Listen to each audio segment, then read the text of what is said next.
Hello and welcome to another special Unsourced Walled review. Today we're looking at the brand new 7 Seas hardcover manga release, Himitsu Sentai Gorenger, or Gorenger as it's called here, loosely translated as Secret Squadron 5 Ranger by Shotaro Ishinomori. It was going to be an unboxing, but I found it in my local Barnes & Noble and decided to get it there instead of ordering it online. And yeah, let's dig into it. Just for some background, even though I figure anyone watching this already knows most of this, the Himitsu Sentai Gorenger manga collected in this book is based on Ishinomori's own television series of the same name. As the cover softly describes, it was the first Sentai branded series, which eventually evolved into the ongoing Super Sentai series, that would then become the forebearer to Power Rangers. Gorenger itself would tell the story of the last survivors of an international production agency known as Eagle, banding together as color-coded super soldiers taking on the global threat of the Black Cross Army, and it would run for like 90 episodes. It's a really great show, really fun, really action-packed, and it's perfect 70s superhero cheese. In order to tie into the show, Ishinomori would create a manga adaptation that would very loosely tell the story. And I mean loosely. There's like 3 distinct versions of the manga, as you can see in these original Japanese paperbacks from how much content there are in those, each taking their own spins in tone, atmosphere, and faithfulness. The last version was actually a gag comic, and it's a shame it wasn't included in this release.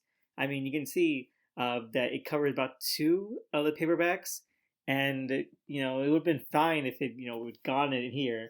It says classic collection, but other more kind of longer 7 season entertainment releases have had more. But honestly, I can understand why they wouldn't have included it because the gag comic ones are very kind of raunchy and just really atonal. It's a shame.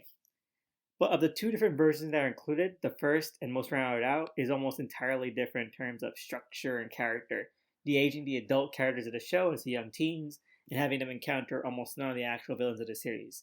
Instead, having them face more blockbustery threats like a large army-style ambush or a giant dragon robot.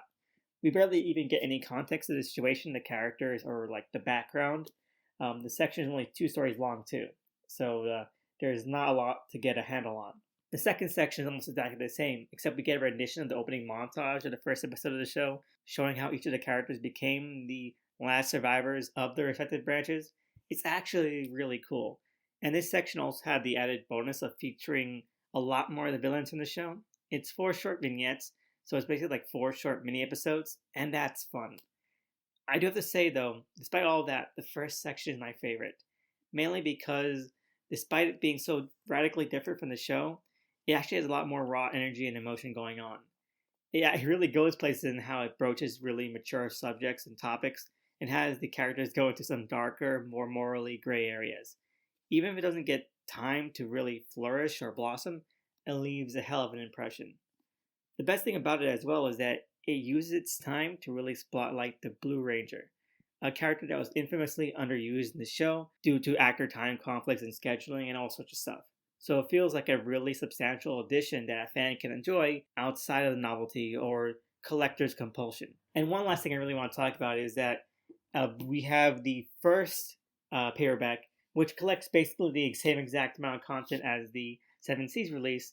But one thing about the first paperback is that it actually combines the content of both versions into one sort of streamlined narrative. So you have the 2 longer story arcs from the first part, the first section, and interspersed are these smaller mini-sode style things. And I think it just leads to a lot stronger of a presentation because you get the montage stuff of them becoming their last survivors, and it just feels a lot more full and substantial as like a narrative than the 7 Seas release does.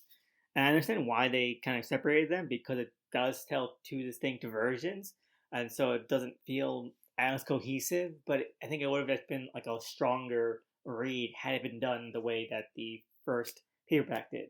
But overall, it would have been nice to read it that way. But at least I can still read it now in English. Whether or not someone new to the series can get something out of it, I can't really say.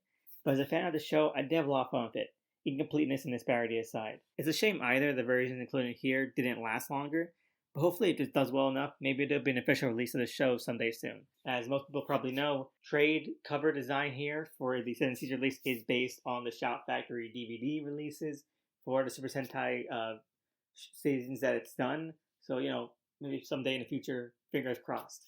Overall, it's an out of 10, and I really enjoyed this, and I'm so glad as a fan to finally have this and be able to like read it and just be entertained by it.